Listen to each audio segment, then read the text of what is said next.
Boom. Yeah, we back and we live and direct. I might just get right into it. We got about 5 shapes. We got about 5 patterns in the sky right now. We got 2 wedges. We got a motherfucking grand trine. We got a minor triangle. And we got a motherfucking mystic rectangle. So it's a lot of interactions going on right now. We got a bunch of planets in fire and earth. That's like some lava energy where it's very passionate, but it's slow moving. It's earthy still. It's still grounded. You know, you still got that molten rock. And like I was saying in my last video, that sun, we in that Virgo season right now. Virgo like to put things to work.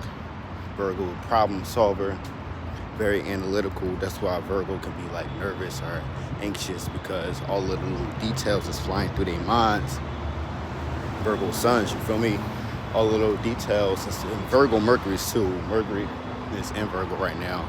It's home, it's exaltation. So, and Virgo is feminine in nature, internal, receiving, but Virgo is very serviceful to others because, like I said, it can see the details. It can see where help is needed. Virgo can definitely always see where help is needed. It can be a little annoying because of the way Virgo can go about it is Mercury, so the words may hurt a little bit, but it's all from a good place, you know. Also, Mercury just went retrograde today, or it is stationary retrograde. It's starting to go on that backward spin. And with that, we'll be cleaning. It'll be a cleaning going on in our minds, and everything that Mercury is touching will be called to clean that shit up, because in the summertime everything get passionate. Shit could get a little out of hand. This shit getting out of hand. You feel me? Shout out to Lee. But what do I want to start with?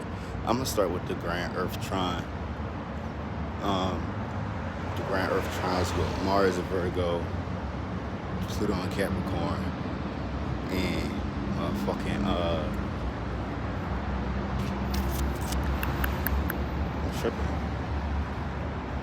Uranus and Taurus. You know. So with Earth Trine, Earth, what is the Earth element? That's practicality, that's stability, that's physical security, brick and mortar, things like that, ideas to get these things, how we're going to get these things, how we're going to get the materials, what we're going to use the materials for, how we're going to build it, shape it, all that kind of shit is all Earth energy. So another thing to know with trines is it's harmonious, but it's so harmonious we could procrastinate. Like, you know why you could do something so good, like underestimating your opponent. This an opponent in this case is like the whole world. Not you fighting the world, but you living, and we all know shit happens.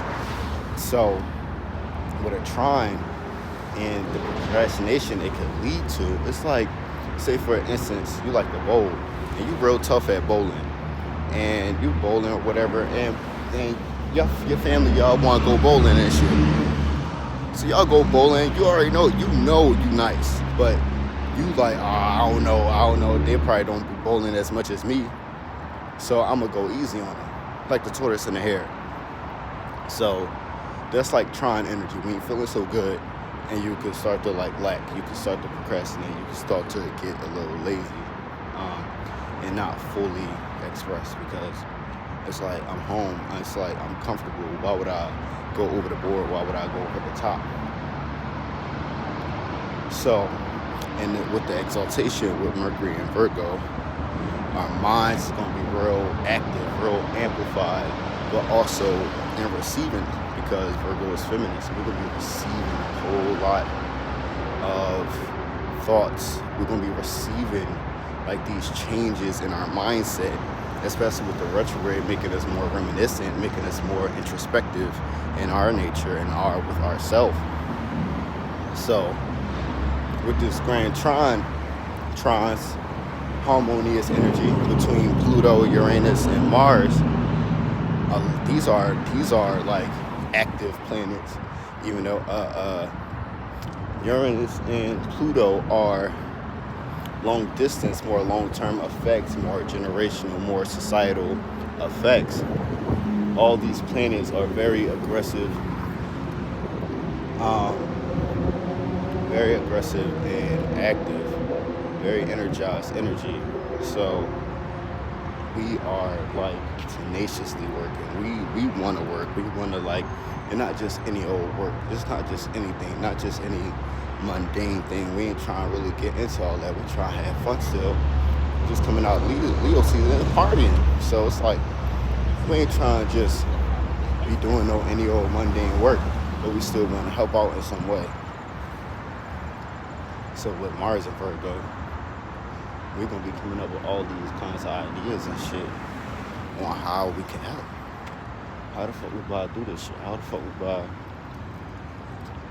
get this shit done? Who need to be in what position? God damn. But we got Pluto and Capricorn, Taurus and Uranus, and Mars and Virgo in this grand trine. So Earth stabilizing, practicalizing, and making things more, conventional. Doing things in a more conventional way. Now with Taurus and Uranus, we are being unconventional in this.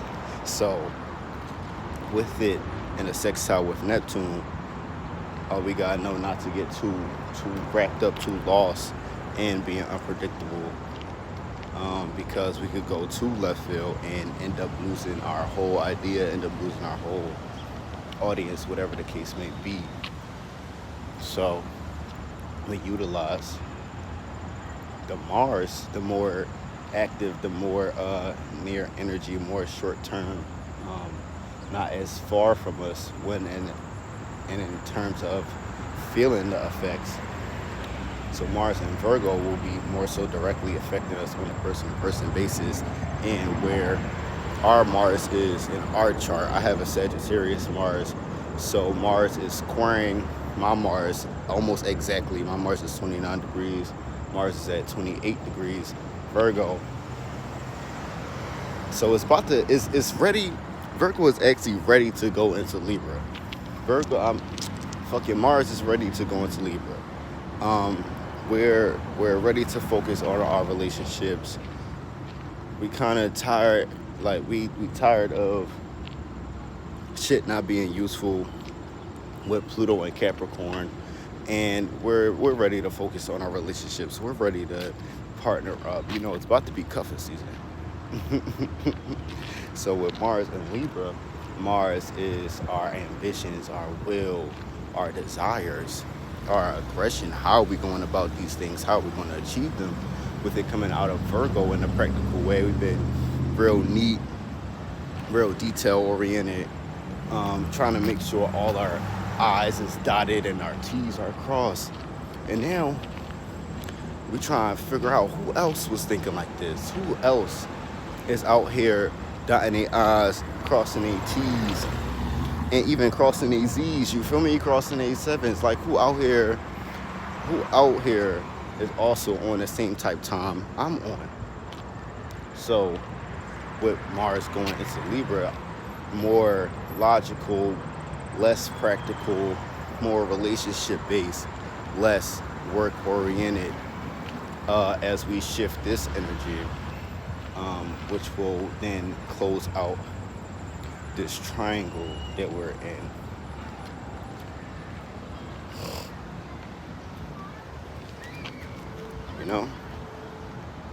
So it's a very good time to ground yourself, into what you're doing and what you've been doing.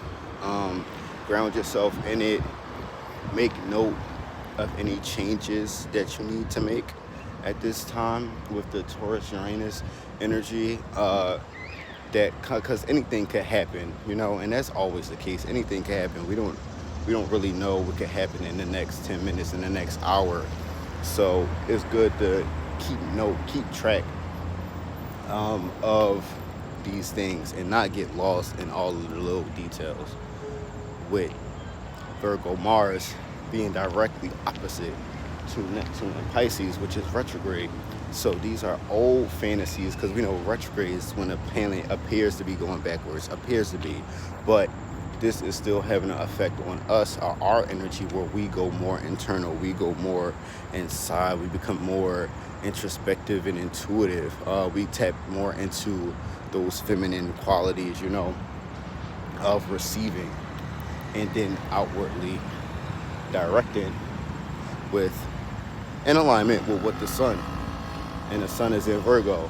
So now it's time to be practical, less moody, less self-centered, and more about what we could do for others and reaping what we've sown over the Leo season. So with the Mars being opposite to Neptune and Pisces, it creates a little intense tug and pull between fantasy and desire, what we want to go for, what we are going for actively, and Mars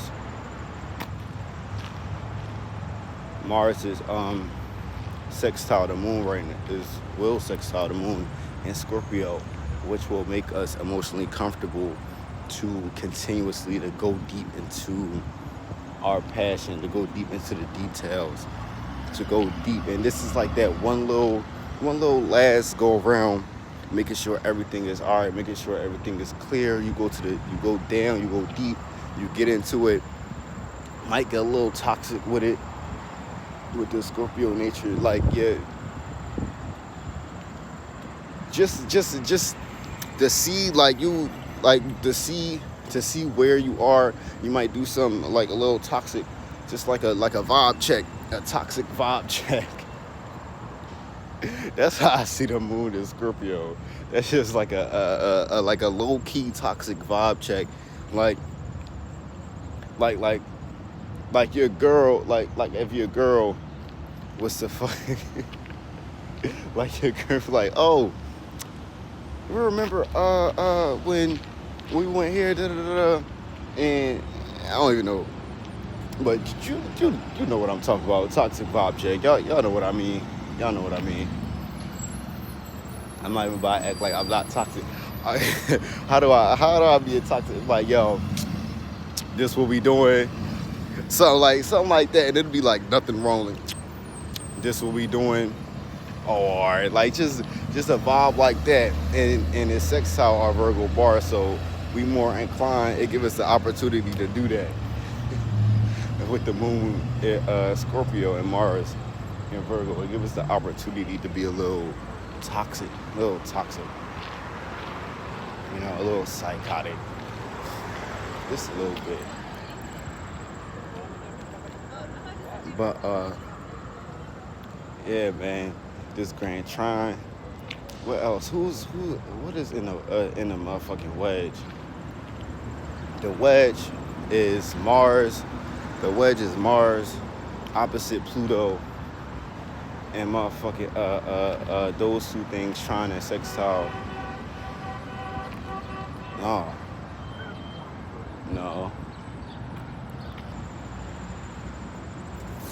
And we back. So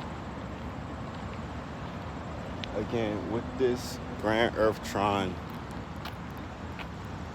all the disillusionment we may have been feeling with going for our dreams, and we look up and all this time has passed, we did some work, but we didn't even know this much time went past.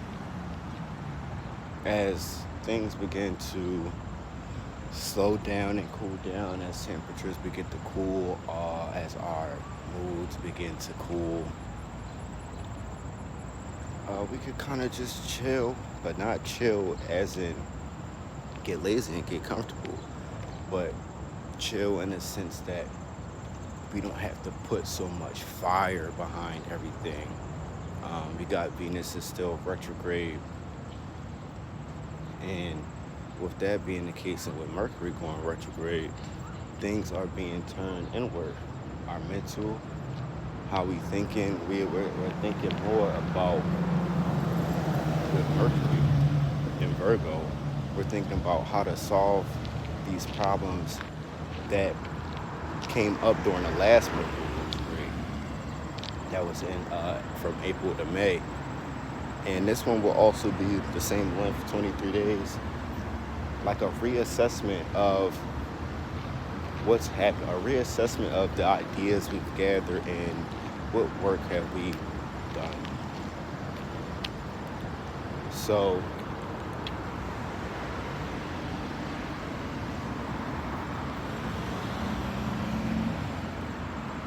you could take a breath.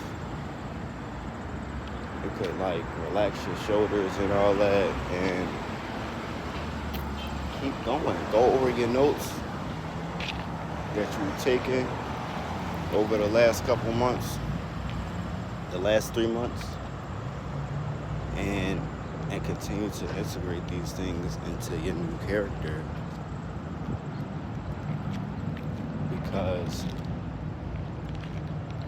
there's so much to be utilized right now. We have a wedge aspect with Mars and Virgo opposite Neptune and Pisces. Neptune and Pisces is trine the moon. Virgo, Mars is sextile the moon and Scorpio.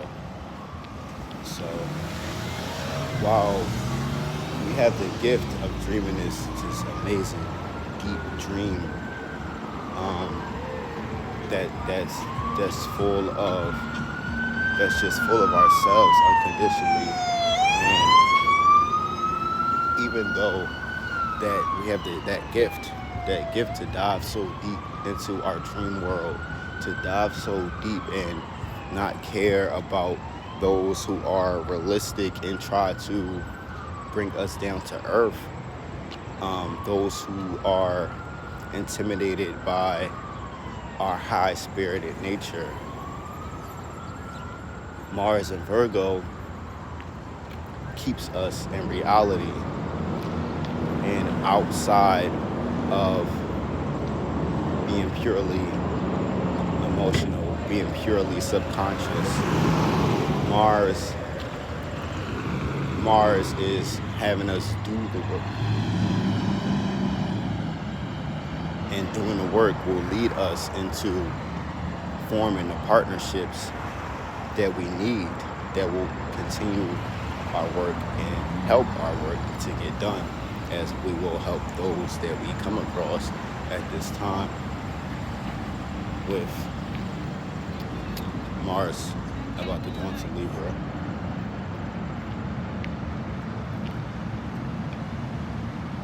So at this time, you might want to partner up. You might be thinking of ideas of who aligns with me and my thoughts and my ambitions and my goals, and how can we benefit each other at this time. Now, don't let those devious thoughts have you try to take advantage of them. With the moon in Scorpio, sextile Mars, trine Neptune, you could get disillusioned now over these next couple days. You can get disillusioned into what's real and what's not, because the first thing that come to you might be the thing that's been watching you, waiting for the moment where you finally open yourself up. And just be mindful. Just be mindful of those trying to reap your benefits. Because Virgo is the harvest, and Mars, our desires, our ambitions, our desires, our goals. Opposite, our dreams, our fantasies, things we're addicted to. It can make it hard to get away from these things that please us, that might please our deepest core in some way. Just be mindful of the reason. What's the reason that they're coming to you at this time? Because you know you've been working, you know you've been putting your feet on the ground. So when these people start to come up, and this ain't no Venus retrograde shit. So when those people start to come up, you start to come across these people, take the opportunity and use your discernment.